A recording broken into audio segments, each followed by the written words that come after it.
आप सिर्फ अपने मन में, अपने शरीर में, अपनी भावनाओं में या अपनी ऊर्जाओं में योग कर सकते हैं, या बस अपने बैठने और खड़े होने के तरीके से आप योग कर सकते हैं। अपने दफ्तर में जब आप बैठें तो एक निश्चित तरीके से बैठें। देखिए, आप में से ज्यादातर लोग ऐसे बैठे हुए हैं, ठीक है? आपको समझना चाहिए कि विकास की प्रक्रिया में जो बुनियादी बदलाव हुए, विकास क्रम में ये महत्वपूर्ण चरण आए। रीढ़ नहीं थी, पर विकसित हो गई। इसका अर्थ है कि हमारा न्यूरोलॉजिकल सिस्टम अधिक जटिल और व्यवस्थित हो गया, तो एक ढांचा जरूरी हो गया। विकास की प्रक्रिया में एक और अहम प्रगति ये हुई कि रीढ़ क्षैतिज से सीधी खड़ी हो गई। बड़ा बदलाव। रीढ़ के सीधा होने के बाद ही मस्तिष्क का ये फूल विकसित हुआ। तब तक ये छोटा सा था। तो आपकी बुद्धिमानी के मुख्य कारण है वो न्यूरोलॉजिकल विकास जो आपकी रीढ़ के अंदर हुआ और रीढ़ की सीधी प्रकृति। आप सिर्फ इतना योग करें, जहां भी आप बैठें, चेतनता में अपनी रीढ़ सीधी रखकर बैठें। अगर आपके कंधे दुखते हैं क्योंकि वो मजबूत नहीं है, तो उन्हें सहारा दें। बस जब भी संभव हो इस तरह बैठें। कम से कम दिन में 3 घंटे सजग रहें, सिर्फ ऐसे बैठें। आप देखेंगे कि आपकी कई चीजें बदल जाएंगी। सिर्फ मुद्रा नहीं, जिस तरह आप सोचते, महसूस करते और जीवन को अनुभव करते हैं, वो धीरे धीरे बदलने लगेगा, सिर्फ इसलिए क्योंकि आप ऐसे बैठे हैं, न कि ऐसे। लेकिन आज आपके सारे फर्नीचर का डिजाइन अमेरिका से आता है, जिस पर बैठकर आप कुशन में घुस जाते हैं। देखिए, एक मांसपेशियों और अस्थिपंजर का आराम होता है और एक भीतरी अंगों का आराम होता है।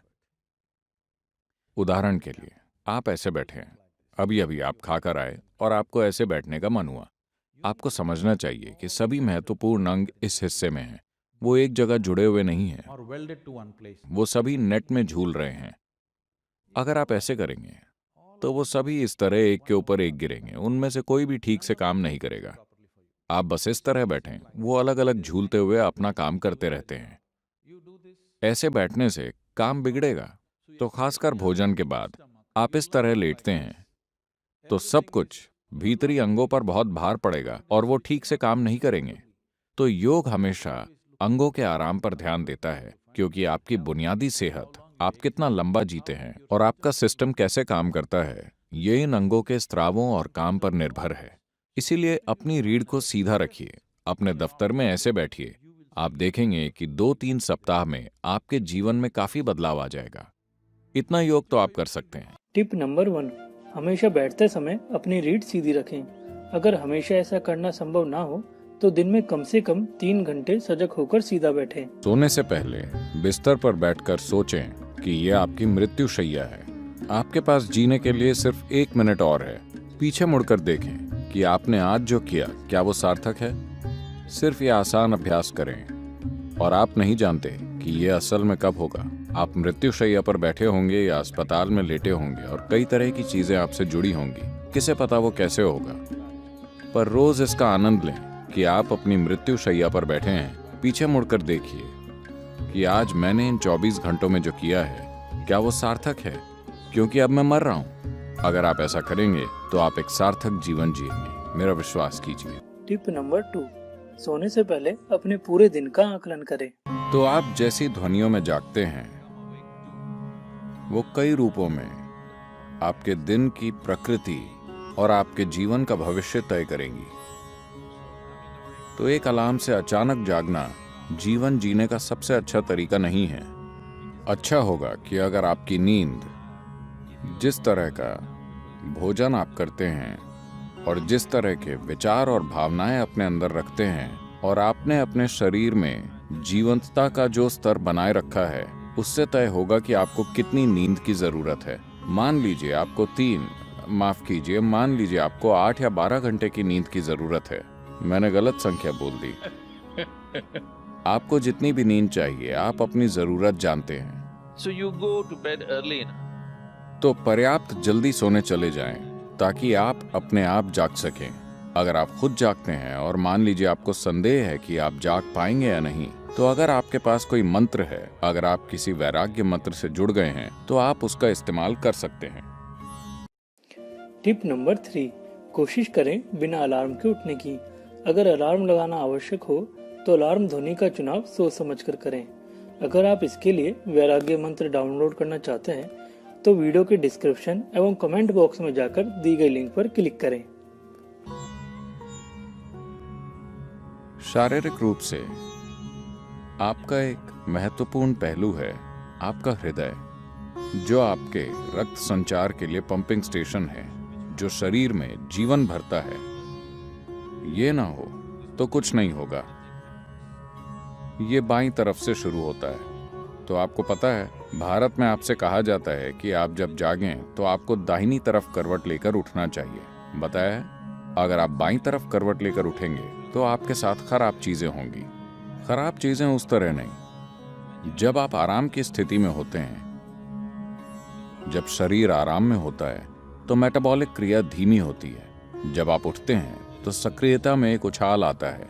इसीलिए भारत में कहा जाता है, देखिए ये चीजें जीवन का हिस्सा थीं, इन्हें आप छोड़ रहे हैं। जीवन का पूरा विज्ञान जीवन का हिस्सा था। आपसे कहा गया कि सुबह जागने से पहले अपनी हथेलियां आपस में रगड़कर ऐसे देखना चाहिए।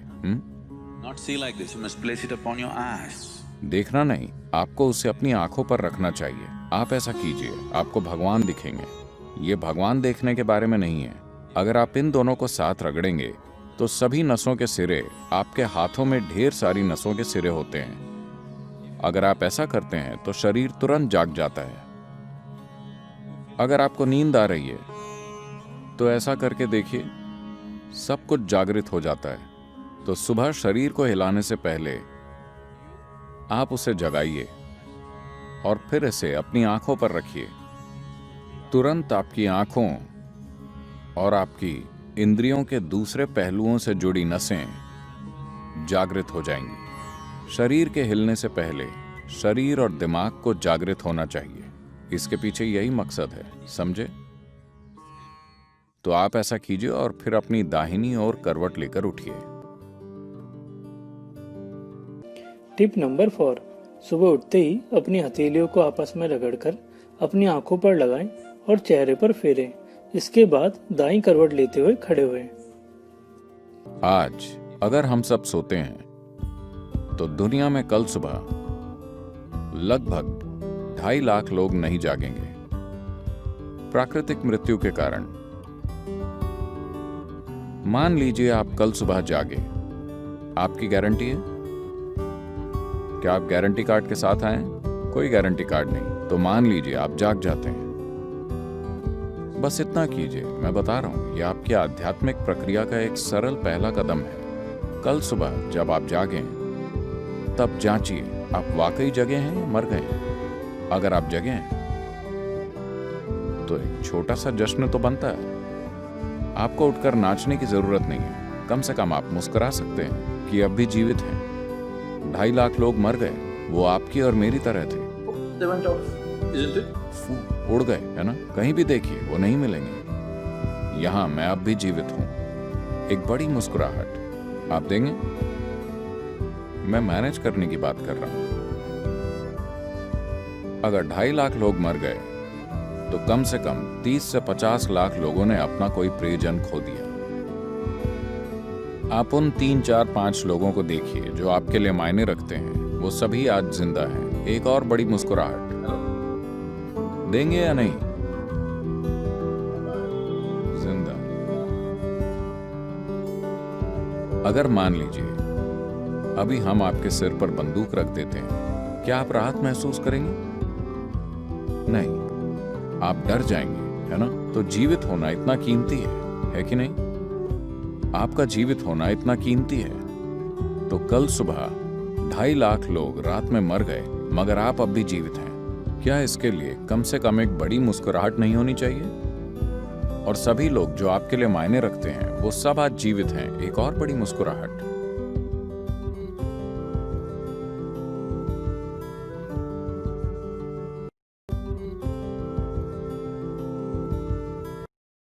दोस्तों, अभी तक सदगुरु ने जरूरत पड़ने पर हमें सही रास्ता दिखाया है, हमारा माइंड क्लियर करने में हमारी मदद भी की है। लेकिन अब समय आ गया है जब हमें सदगुरु के लिए कुछ करना है।